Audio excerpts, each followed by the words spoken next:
গণভোটের রায় বাস্তবায়নের দাবিতে ঢাকায় মহাসমাবেশ সহ ৪ বিভাগে লং মার্চ কর্মসূচি ঘোষণা করেছে ১১ দলীয় ঐক্য।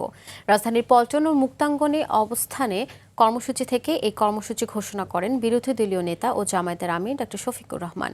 এরপর জ্বালানি তেল ও গ্যাস সংকট, বিদ্যুতের ভুতুরে বিল সহ নিত্যপণ্যের মূল্যবৃদ্ধির প্রতিবাদে সচিবালয় ঘেরাও করতে গিয়ে পুলিশের বাধার মুখে পড়েছে ১১ দলের নেতাকর্মীরা। এ বিষয়ে বিস্তারিত জানাচ্ছেন অঙ্গন চৌধুরী। জ্বালানি তেল ও গ্যাসের তীব্র সংকট, বিদ্যুতের আকাশ ছোঁয়া বিল এবং নিত্যপণ্যের অনিয়ন্ত্রিত মূল্যবৃদ্ধিতে দিশেহারা সাধারণ মানুষ। জনজীবনের এই চরম দুর্ভোগ ও আইন শৃঙ্খলা পরিস্থিতির অবনতির প্রতিবাদে রাজধানীর পল্টন মুক্তাঙ্গনে এই অবস্থান কর্মসূচির আয়োজন করে ১১ দলীয় ঐক্য। অবস্থান কর্মসূচি শেষে সচিবালয়ের অভিমুখে পদযাত্রা শুরু করলে পুলিশের ব্যারিকেড ও বাধার মুখে পড়েন নেতাকর্মীরা।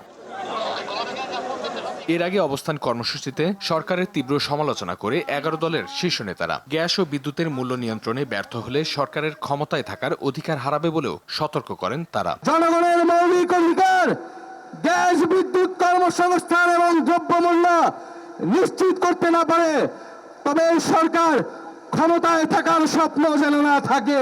ছাত্র দল এখন ছাত্রলীগে রূপান্তরিত হয়েছে, তাদেরকে সংযত করে জনগণের আশা পূরণ করুন। এদেশের মানুষ গণভোটের রায় দিয়েছে রাষ্ট্র সংস্কারের জন্য, একটি নতুন বাংলাদেশের জন্য। আমরা আওয়ামী লীগের পরিবর্তে বিএনপি দেখতে চাই না।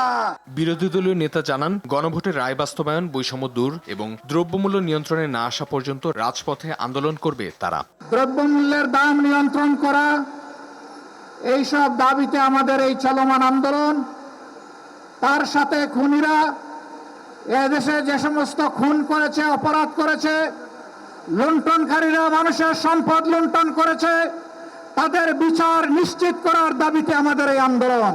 পরে কর্মসূচি ঘোষণা করেন জামায়াত আমির। আগামী ৫ সেপ্টেম্বর ঢাকা থেকে চট্টগ্রামের পথে লং মার্চ, এরপর ১৯ সেপ্টেম্বর ঢাকা থেকে রংপুরে এবং ১০ অক্টোবর ঢাকা থেকে খুলনায় এবং ২৪ অক্টোবর ঢাকা থেকে সিলেটে লং মার্চ করবে ১১ দল। আর ঢাকা মহাসমাবেশ হবে আগামী ১৪ নভেম্বর। ঢাকায় মহাসমাবেশ অনুষ্ঠিত হবে ইনশাআল্লাহ।